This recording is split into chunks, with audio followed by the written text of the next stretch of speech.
Sehat bersama Biofitologi dan damai bersama Dama TV. Halo, apa kabar pemirsa Dama TV dimanapun Anda berada, dan khususnya di channel Dama TV, di mana Anda bisa menangkap melalui serial televisi kami, Dama TV, dan tentunya di seluruh dunia, di pelosok dunia, Anda bisa menyaksikan acara ini dengan melalui YouTube channel Dama Televisi. Hidup sehat bersama Biofitologi. Dan tentunya saya akan menemani Anda, Satna Dewi, sampai nanti pukul 19 waktu Indonesia bagian Barat.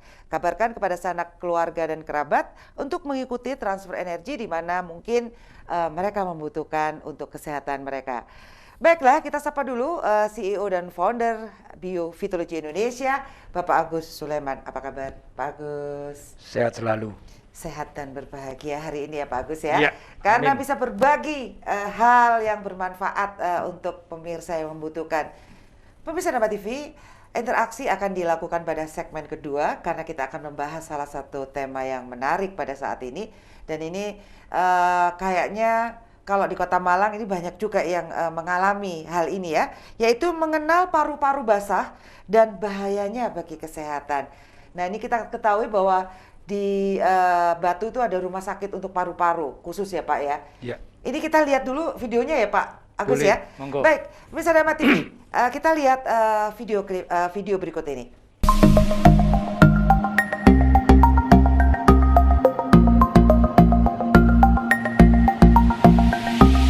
Halo sahabat sehat, pada kesempatan kali ini kita akan mempelajari tentang penyakit paru-paru basah. Dalam dunia medis, istilah paru-paru basah biasanya merujuk pada peradangan di paru-paru yang menyebabkan terbentuknya timbunan cairan di jaringan paru. Umumnya kondisi ini bisa menggambarkan beberapa penyakit mulai dari pneumonia akibat infeksi bakteri atau bahkan karena infeksi virus. Paru-paru basah bukanlah kondisi yang bisa disepelekan, terlebih jika dialami bayi, anak kecil, lansia, dan orang yang memiliki daya tahan tubuh lemah karena bisa saja menyebabkan komplikasi berbahaya.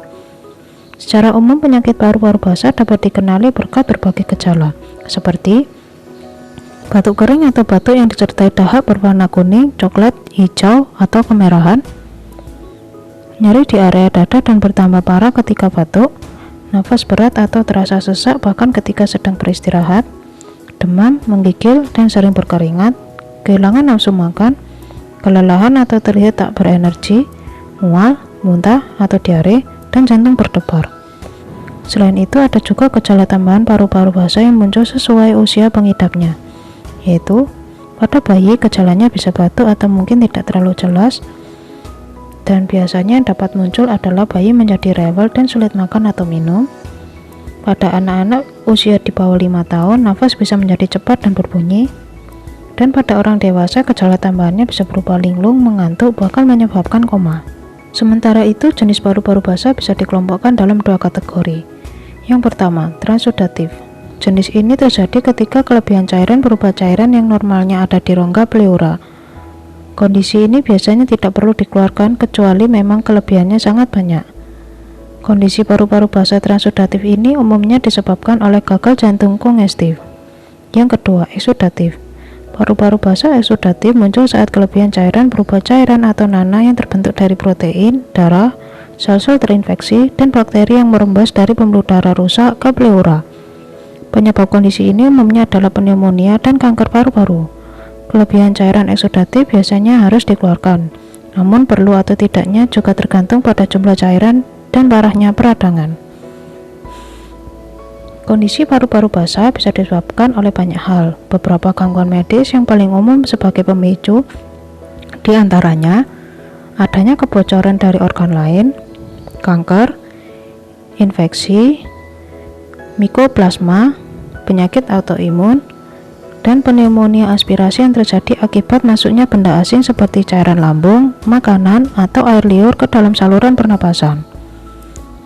Benarkah hal-hal berikut menyebabkan paru-paru basah seperti tidur menggunakan kipas angin, tidur di lantai, mandi di malam hari, dan naik motor tanpa mengenakan jaket?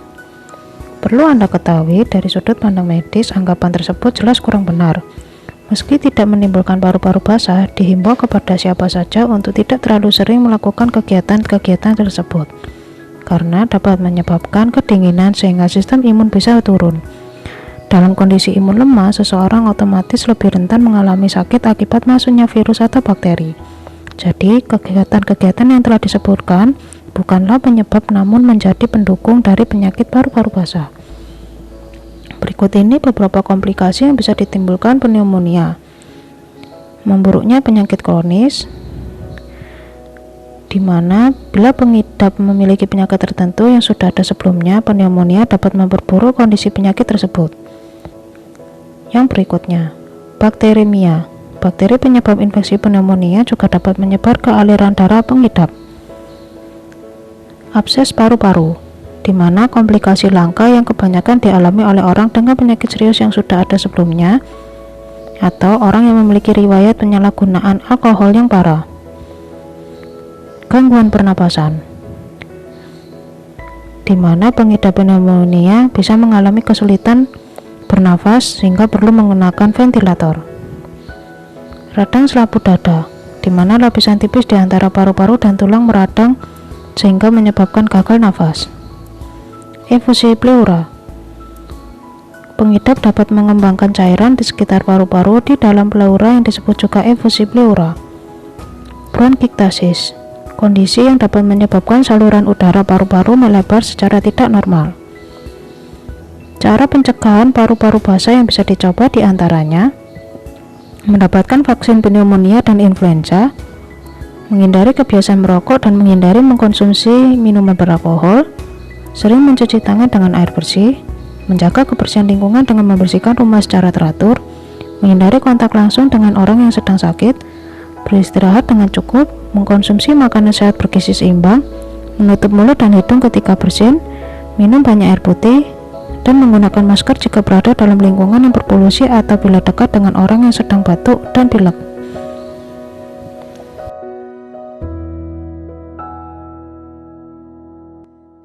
Iya, pemirsa Dama TV, tadi adalah video edukasi mengenai apa itu paru-paru basah, dan kita saat ini berbincang-bincang dengan Pak Agus Sulaiman, dan saya ingatkan kembali untuk interaksi baru dilakukan di segmen kedua. Baik, Pak, ini kita tahu ya, ini sebenarnya yang disebut penyakit paru-paru basah itu apa, Pak?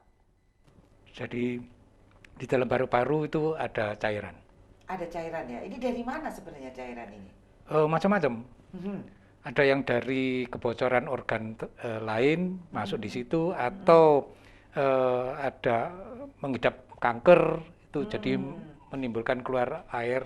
Itu jadi kayak semacam komplikasi ya, bisa jadi dari Bisa. lain gitu Iya. ya, Pak ya. Atau makan minum atau makan gitu masuk ke bagian saluran pernapasan. Oh, itu bisa ya? Katanya orang keselak itu. Oh gitu ya. Iya. Tapi sebenarnya kalau metabolismenya benar, keselak kan bisa keluar ya, Oh Pak? ya, makanya tubuh ini luar biasa canggihnya, tubuh ini. Punya kecerdasan ya. Punya sebenarnya kecerdasan. Jadi bisa mengeluarkan sendiri, tapi butuh imun tubuh yang bagus. Oke, jadi itu yang harus ini ya. Jadi kerjanya jadi benar, Betul. normal gitu ya, Pak Betul. ya. Oke, apa sih sebenarnya penyakit dari penyebab dari penyakit paru-paru basah gini, Pak? Ya itu banyak sekali. Ya katanya tidur di lantai, kan dulu kayak gitu tuh. Pun bukan. Apalagi di Malang nih kan dari Dingin. dulu ada namanya rumah sakit paru-paru ya, Pak, di Ya, di Batu ya. Batu, ya. Tapi itu bukan pencetus, tapi pendukung. Ya, Karena ya, tubuh ya, ya. manusia ini suhunya 36 derajat. Ya, tidur di lantai antara 5 derajat itu kan juga kedinginan. Jadi imun tubuhnya menurun sehingga ada virus atau bakteri masuk ke dalam tubuh. Nah, tubuh dengan sendirinya tidak bisa protek dengan virus atau bakteri itu, sehingga terjadi virus itu masuk ke paru-paru, terjadilah itu. Oke, jadi sebenarnya kenapa kok kita kadang-kadang kalau demam panas ya Pak, Ya. kalau sakit tuh panas demam Menggigil. gitu ya. Berarti sebenarnya manusia itu harus pada suhu normal, anget ya, nggak terlalu Ya. dingin, nggak Betul. terlalu panas. Betul. Jadi suhu 36 derajat itu paling Nah, bagus. udah normal ya untuk kita ya. Jadi kalau kademen turun dia juga nggak baik, Ya. kalau panas juga pasti ada tanda-tanda. Makanya sebetulnya manusia itu tidak boleh minum es. Oh gitu, masa sih Iya. Pak? Lah Iya. aku gak sido mangan es krim lah, es campur. Soalnya secara kemauannya tubuh ini sudah diatur. Anget ae ngono Iya. ya. Tapi memang minum air es itu segar. Apalagi kok panas-panas, Pak. Iya, nah tapi ya itu mengganggu. Oke, jadi ya netral aja suhunya, mesti normal aja ya Pak ya. Tapi sekali-sekali boleh lah Pak ya. Tapi katanya kalau habis olahraga cok langsung ngeget, adem, biasanya kan Itu gitu tuh. bisa kena jantung juga. Itu ya terlalu Iya, kaget ya, subuh kaget. yang tiba-tiba ya Pak. Oke, itu mungkin bisa nanti kita bicarakan lagi. Pada usia berapa Pak orang rentan? Semua usia, Semua usia ya? semua usia. Mhm.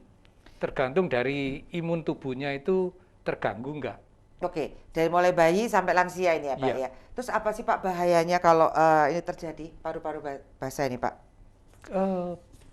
Ya bisa kolap. Bisa kolaps ya? Iya, karena itu paru-paru ini kan yang mengatur oksigen. Udara lu ya? Iya. Oke, sebagai bahan bakar juga Jadi ini sangat bahaya banget. Sangat bahaya banget. Oke, jadi dibayangin pemirsa bahwa di paru-paru itu ada cairan yang seharusnya atau banjir lah ya, Iya. banjir iki ceritanya yo. Ya itu yang akan mengganggu ya Pak. Sebetulnya isinya oksigen tapi diisi air. Ya, itu bisa dibayangin lah kira-kira bagaimana kondisi dari paru-paru kita. Kita mengenal organ-organ tubuh kita ya pemirsa di acara biofitologi ini. Selain kita belajar tentang energi, sesuatu yang tidak bisa kita lihat, tetapi sangat-sangat berhubungan dengan yang fisik. Yang non fisik tapi berhubungan dengan yang fisik ya Pak. Betul, betul. Ternyata itu semua Ada. harus lancar. Ya, jadi makanya ada istilahnya metabolismenya lancar. Lancar. Kalau metabolismenya nggak lancar ya macam-macam penyakit keluar semua. Baik. Nah, bagaimana pencegahan agar terhindar ini Pak dari paru-paru basah? Ya itu pertama harus ikut vaksin pneumonia atau influenza. Oh, yang TBC itu, BCG itu ya Pak ya? Itu kan yang kena itu yang Tuberkulosis toh, itu tuberkulosis itu TBC. tergantung dari itu nih virusnya. Oke. Nah, kalau dari virusnya tuberkulosis itu Heeh. TBC itu ya pakai Heeh. BCG. Heeh. Nah, kalau pneumonia lain lagi. Oh, ini khusus lagi ada vaksinnya ya? Ada. Baik. Ini saya dengar-dengar nih COVID itu juga berhubungan ada dengan paru-paru, Pak. Iya, ya itu makanya ada sekarang vaksin COVID-19 ini. Oke. Ya, karena disesuaikan namanya COVID-19 disesuaikan dengan namanya virusnya. Gitu. Tapi gejalanya sama mirip-mirip nggak Pak sama paru-paru basah nih? Oh lain, kalau apa namanya ini COVID ini dia membentuk lendir, bukan cairan. Jadi bentuk lendir dia menutupin seluruh permukaan ini apa namanya paru-paru. Seluruh permukaannya Jadi itu ya? paru-parunya nggak berisi oksigen tapi berisi itu. Makanya kalau di rongsen kelihatan putih semua. Oke, ya. Itu dia pemirsa Dharma TV mungkin bisa tahu bedanya ya antara apa itu yang disebut paru-paru basah, itu berarti ada cairan, dan kemudian ada COVID yang berupa lendir, jadi lebih lengket yang menutup paru-paru. Itu bisa dibayangkan karena paru-paru ini berfungsi untuk keluar masuknya udara, oksigen, yang berguna untuk pembakaran atau mesin tubuh kita, metabolisme itu terganggu. Gimana rasanya ya Pak? Iya. Lek mobil itu mogok. Iya Pak Agus. Kadang-kadang orang itu lebih mengutamakan kendaraannya dipelihara daripada tubuhnya Pak. Banyak Ya. loh Pak. Jadi Betul ya Pak? tidak memikirkan onderdilnya, tapi mikirnya fisiknya toh. Makanya banyak orang yang Ya. merias mukanya, Luarnya ya. iya, jadi dalamnya nggak diperhatikan itu banyak. Oke, ada yang mobilnya dipelihara turun mesin, badannya enggak gitu ya. Ada yang cuma mikirin kulit tapi dalamnya enggak. Oke, kita di sini banyak belajar untuk mendalami ya, belajar untuk mengenal tubuh kita, baik yang fisik maupun yang non fisik. Pemirsa, kita akan ketemu setelah yang satu ini.